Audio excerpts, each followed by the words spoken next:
میرے منہ میں خاک، خدا کرے میرا اندازہ وسوسہ اور تجزیہ 100% غلط ہو، مگر کیا کروں، مجھے آج کے تزادستان کے حالات 1971 کے واقعات سے ملتے جلتے نظر آتے ہیں۔ تب اداروں کی لڑائی، شخصیات کے ٹکراؤ اور ہوش کے بجائے جوش سے کام لیا گیا اور بالآخر سکوت ڈھاکہ ہو گیا۔ آج بھی اسی طرح کا بحران ہے، کردار بھی وہی ہیں، البتہ ان کے نام بدل گئے ہیں۔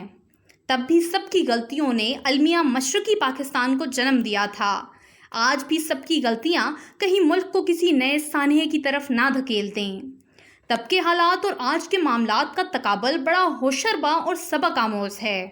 1971 میں سب سے بڑا مسئلہ یہ تھا کہ شیخ مجیب کو کیسے روکنا ہے۔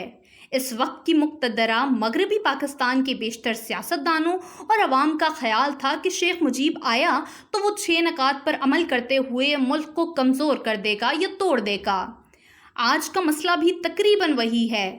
مقتدرہ ملک کے 2 سیاسی جماعتوں اور ان کے حامیوں کا خیال ہے کہ اگر عمران خان آ گیا تو ملک معاشی طور پر تباہ ہو جائے گا اور گورننس ختم ہو جائے گی۔ اس وقت شیخ مجیب کو الیکشن میں ہروانے کی کوشش کی گئی، لیکن وہ مشرقی پاکستان میں سویپ کر گیا۔ اس بار پی ٹی آئی کے خیال میں عمران خان کی جماعت سویپ کر چکی ہے، حالانکہ اسے ہروانے کی کوشش کی گئی۔ اگر اس وقت شیخ مجیب اور مقتدرہ آمنے سامنے تھے تو آج عمران خان اور مقتدرہ ایک دوسرے کے مد مقابل ہیں۔ اس وقت مقتدرہ کا ساتھ دینے والوں میں ذوالفقار علی بھٹو اور جماعت اسلامی تھے۔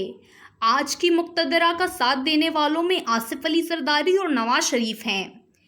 پہلے بھی بائیں بازو کی پیپلز پارٹی اور دائیں بازو کی جماعت اسلامی قومی مفاد میں مقتدرہ کے ساتھ تھی۔ آج بھی لبرلز پیپلز پارٹی دائیں بازو کا پرانا ذہن رکھنے والی نون لیگ مقتدرہ کے ساتھ ہے۔ کل شیخ مجیب کو مکتی بھانی کی مسلح حمایت حاصل تھی اور وہ پاک فوج پر حملہ کر کے اسے نقصان پہنچاتی تھی۔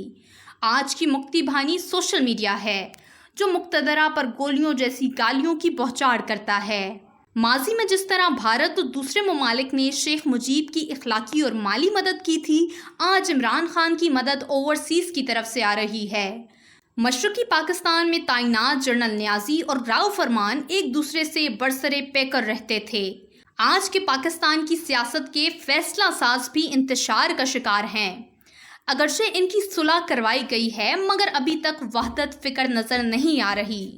کہا جاتا ہے کہ شیخ مجیب اور عوامی لیگ کی انسپائریشن وہاں کے دانشور تھے۔ آج عمران خان کے حامیوں کی نئی انسپائریشن عدلیہ کے فیصلے ہیں۔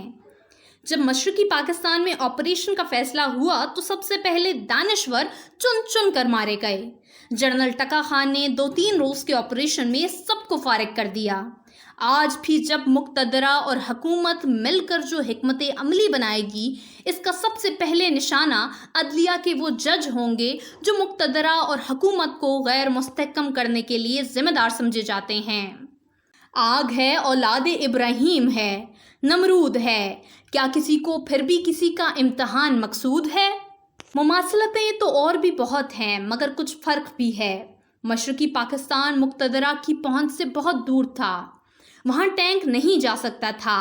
آج کے تزادستان ان کی پہنچ میں ہے۔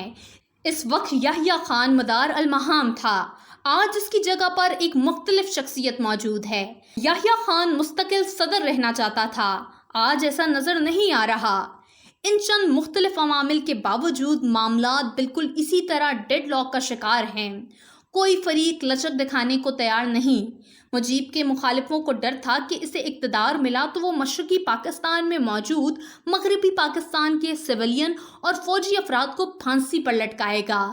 آج بھی خدشہ ہے کہ عمران خان کے حامی اپنے مخالفوں سے خوفناک بدلہ لیں گے۔ سیاست کے ایک ادنی طالب علم کی حیثیت سے میں گزشتہ 1.5 سال سے مفاہمت اور مصلحت کے لیے قلم گھسیٹتا رہا ہوں۔